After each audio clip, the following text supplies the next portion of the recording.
ඉතින් good morning. අපි යනවා අද කොළඹ වටේ රවුම. ඉතින් අපි දැන් ඉන්නේ මරදාන රේල්වේ ස්ටේෂන් එක ගාව. අද ඔකට්ටිය කොළඹ ආපුවාම සංචාරය කරන්න ඕන. ලස්සන දැන් ගොඩකට අපි යනවා. ඉතින් අපි මුලින්ම යන්නේ මේ ගංගාරාම පන්සලට. ගංගාරාම පන්සලට ගිහිල්ලා තව ගොඩක් තැන් වලට යනවා. ඉතින් වීඩියෝත් එක්ක රැඳිලා ඉන්න. ගොඩක් දේවල් පෙන්වන්න තියෙනවා. මෙහෙ රවිදන් යන්න එන්න අමුතුම ගතියක් තියෙයි ඔන්න සංසුන් නැතිනම් හැරවෙන්න ආසම තැනක් හොයාගෙන යන්න අහසට ඕන වුණොතින් යන්න තප්පර ගණක අහස රැඳෙන් දෙන්න සැන්දෑවරුවක සිහින දකින්න සයුරක් තියේවි පිහිලා යන්න පියබන් යමු යමු හැම තැනකම නටන්න ගයන්න විඳින්න වයන්න ඔලම්පුරේ ඇවිදන් යමු හැම තැනකම ඔලම්පුරේ සැරසෙන්න හැඩව වෙන්න කැරකෙන්න පීනන්න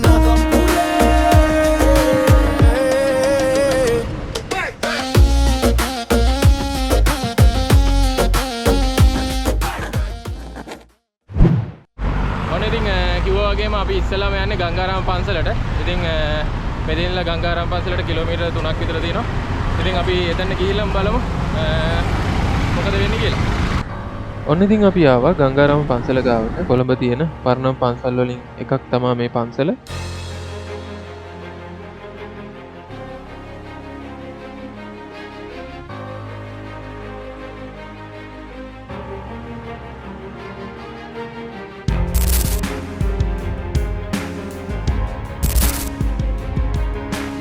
ඉතින් මේක පන්සලක් විතරක් නෙමෙයි. මොකද පන්සලෙන් භාගයකම කෞතුකාගාරයකුත් පිහිටලා තියෙනවා. ඉතින් 19 සියවසේ අගභාගයේදී හික්කඩුවේ ශ්‍රී විශාරද මංගල නායක තෙර විසින් තමයි මේ පන්සල ආරම්භ කරලා තියෙන්නේ. ඉතින් ඔයාලා කොළඹ සංචාරය කරන්න එනවා නම් අනිවාර්යෙන් එන්න ඕනි සිද්ධාස්ථානයක් තමයි මේ පන්සල. ඉතින් හැබි අද පුදාගෙන යන්න.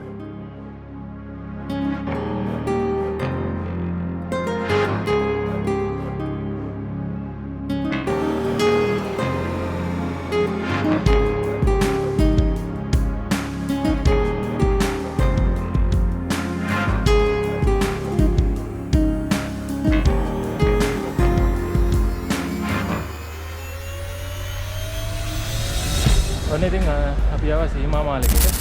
ඉතින් කොළඹ සංචාරය කරනවා නම් ගංගාරාමයට ආපුවාම අනිත් එන්න ඕනේ සිද්ධාස්ථානයක් තමයි මේක.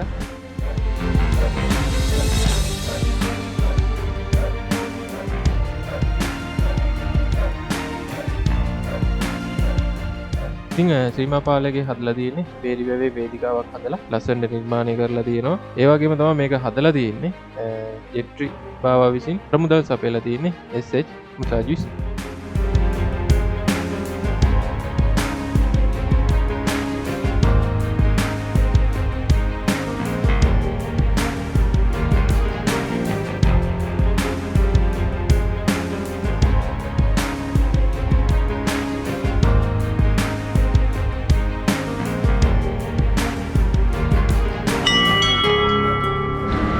ඔන්න ඉතින් අපි ගංගාරාමයටයි සීමා මාලිගයටයි ආවා.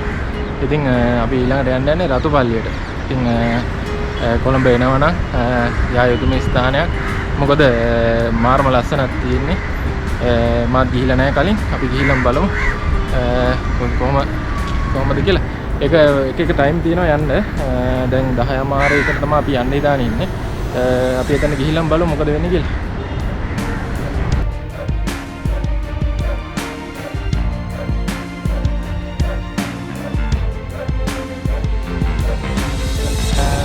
එනවා නම් මෙතන මේන් ස්ට්‍රීට් එකේ ඇවිල්ලා මෙතන දෙවන හරස් වීදියෙන් හැරෙන්න ඕනේ.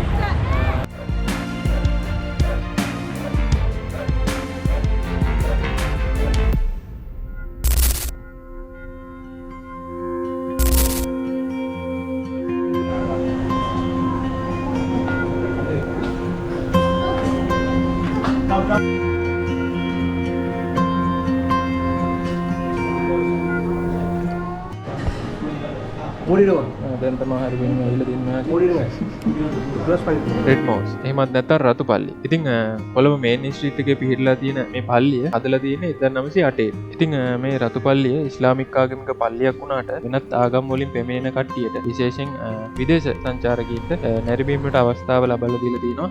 ඉතින් ඔයාලා රතු පල්ලිය බලන්න යනවා නම් ඒකට අදාළ ටයිම් ටිකක් තියෙනවා යන්න. ගියේ 10 මාර්ක්. ඉතින් ඔයාලත් යනවා නම් ඒ ටයිම් ටික බලලා යන්න. මොකද දැන් ඔයාලට ගොඩක් වෙලා ඉන්න වෙනවා එතන. ඒ ටයිම් එක එනකම්. 1908 ඉන්දියන් සවුත් ඉන්දියන් කට්ටිය ඇවිල්ලා තමයි මේක හැදුවේ. මේ ඔක්කොම ඒකලීනේ. ඔව්. රූෆ් ෆ්ලෝර් ඔක්කොම. මේක ඊරාන් ටයිල්ස්. මේක සෞදි අරේබියා ස්ටෙරි.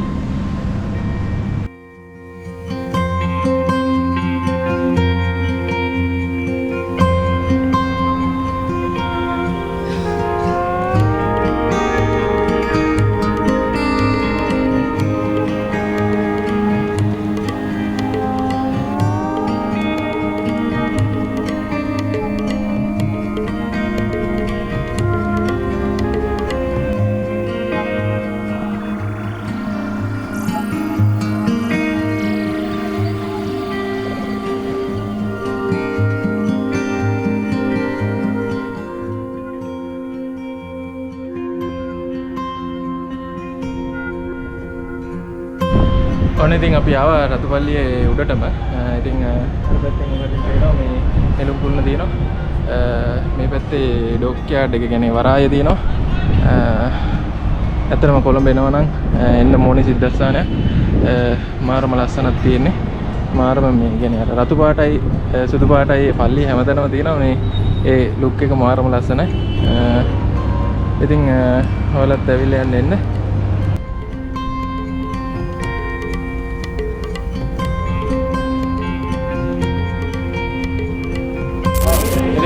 දැන් මම ඉන්නේ පිට පළවෙනි අරස්සියේ. ඉතින් අපිට අවශ්‍ය කරන අයිටම් ඔක්කොම මෙතන තියෙනවා. ඉතින් ගෙදරට අවශ්‍ය කරන දේවල් එතකොට ෆෝන් අයිටම්ස් ඒ වගේම සෑහෙන දේවල් ගොඩක් මේ මෙතන පළවෙනි අරස්සියේ තියෙනවා. ඉතින් ඔයාලට පේනවා මගේ බෑග්ග්‍රවුන්ඩ් එක සෑහෙන කටු ප්‍රමාණයක් තියෙනවා. ඒකට හැමදාම මේ වගේ තමයි ඉතින්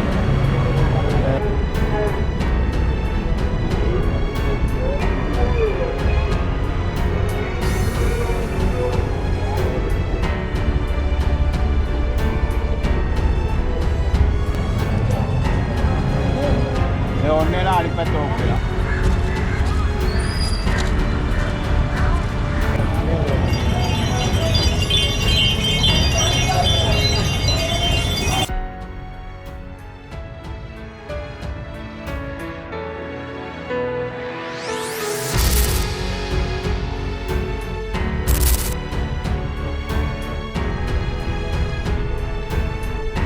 ඔන්න ඉතින් අපි පොඩක් මහන්සියෙන් ආවා මේ නිදහස් චතුරස්‍රයට.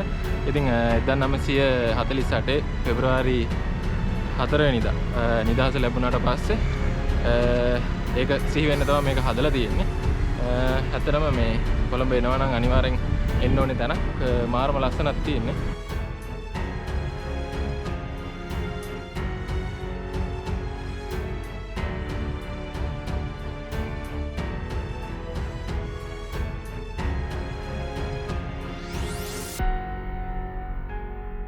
ඉතින් අපේ ඊළඟ නැවතුම තමයි ග්‍රහලෝකාගාරය. ඉතින් නිදහස් චතුරස්‍රයේ ඉඳලා ග්‍රහලෝකාගාරයට පොඩි දුරක් තියෙන්නේ. අපි ඉතින් ඒ පැත්තටම ගිහිල්ලා බලමු.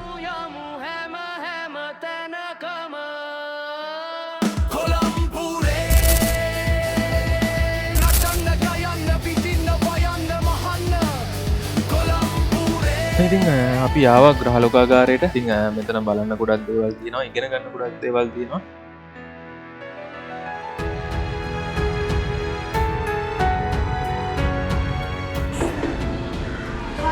baru aja nanti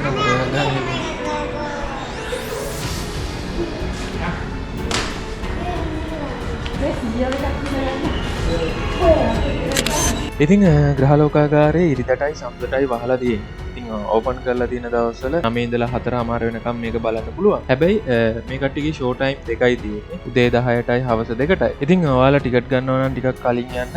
මොකද ගොඩක් සෙනගෙනවා මේ ග්‍රහලෝකාගාරය බලන්න. ඉතින් පැය එකමාරක විතර හොඳ වැඩසටහනක් තියෙනවා ඇතුලේ. අපිට ගොඩක් දේවල් දැනගන්න පුළුවන් අභ්‍යවකාශය ගැන. ඉතින් අභ්‍යවකාශ තරණයේ මූලාරම්භයේ ඉඳලා මේ වෙනකන් අභ්‍යවකාශ තරණයට කරපු කීප දේවල් ගොඩක් දේවල් බලා ගන්න පුළුවන්. ගොඩක් දේවල් දැනගන්න පුළුවන්. ඉතින් ඔයත් අභ්‍යවකාශය ගැන හොයන කෙනෙක් නම් අනිවාර්යෙන් මෙතන එන්න ඕන තැන.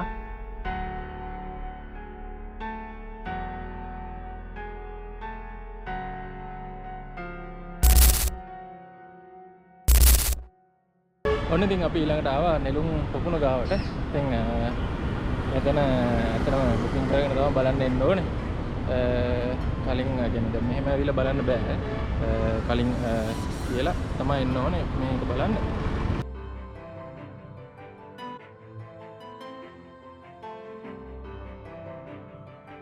ඊට පස්සේ නෙළුම් පොකුණට පස්සේ ඊළඟට එහා පාරෙන් එහා පැත්තේ තියෙනවා විහාර මහදේවි පාක් එක. ඉතින් ගොඩක් කට්ටිය රෙස්ට් කරන්න එන තැනක් තමයි ඒක. අපි මේ පැත්තට ගිහිල්ලා බලමු කොහොමද තියෙන්නේ කියලා.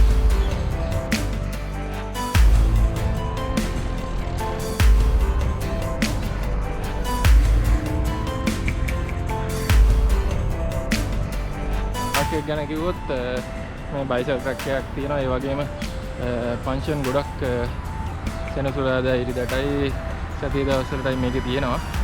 මම දැක්ක එහා පැත්තේ මේ චිල්ඩ්‍රන් පාක් එකකුත් තියෙනවා. ඒ පැත්තට යන්න වෙලාව මදි. ඇත්තටම ඔකටියත් කොළඹ එනවා නම් අනිවාර්යෙන් ඇවිල්ලා යන්න මේ ප්ලේස් එකට. ඉතින් අපි විහාර මහදේවි පාක් එකේ ඉඳලා දැන් යනවා නෙළුම් කුළුණට.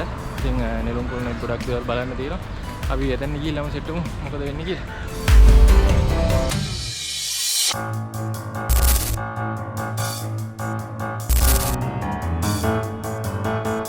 ඔන්න ඉතින් අපි ආවා නෙළුම් කුළුණ ගාවට. ඉතින් මේක මීටර් 350ට වඩා උසයි. ඉතින් දකුණු ආසියාවේ උසම කුළුණට හිමිකම් කියන අතර ආසියාවේ 11 වෙනි තැනත් ලෝකෙම 19 වෙනි තැනත් හිමි කරගන්නවා. ඉතින් අපි ඇතුළට ගිහිල්ලා බලමු තව විස්තර මොනවද කියලා.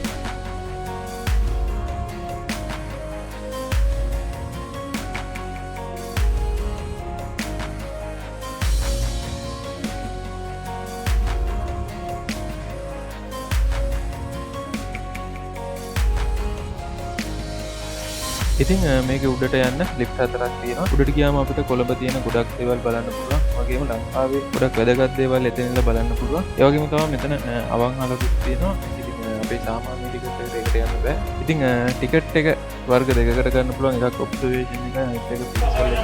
ඉතින් ඔකට මේ දෙකම අරන් බලන්න එන්න කොළඹ සංචාරය කරන්න එනවා. බලමු.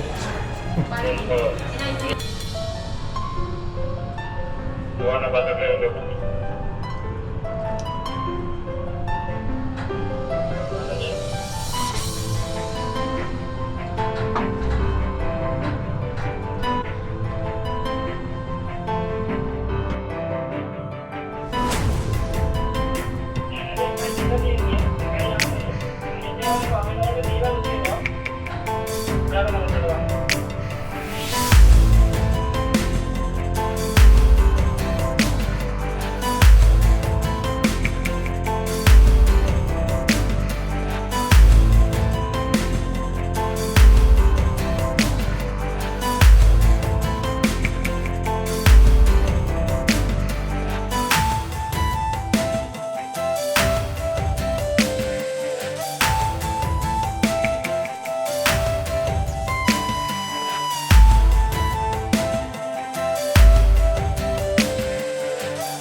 ඔන්න ඉතින් අපි ඊළඟට ගියේ පික්සල් එකට. ඉතින් අපි ඇතුළටම ගිහලා බලමු මොන වගේ දේවල්ද බලන්න තියෙන්නේ කියලා.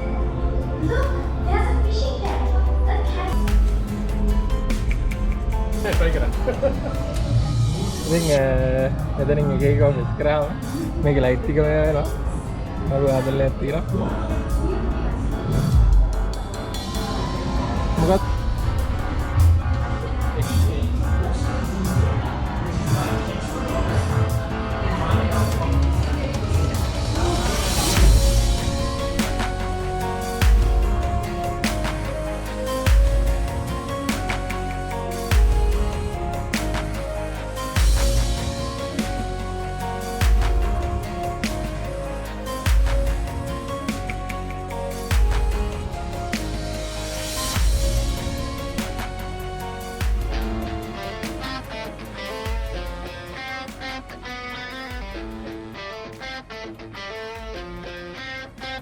මෙහෙ ඇවිදම් යන්න එන්න අමුතුම ගතියක් තියේ ඔන්න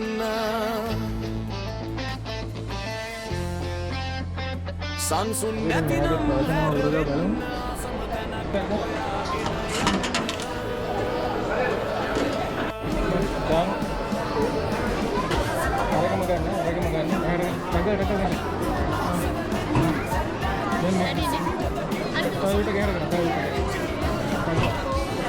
මේක ප්‍රෙස් කරගෙන ඉන්න.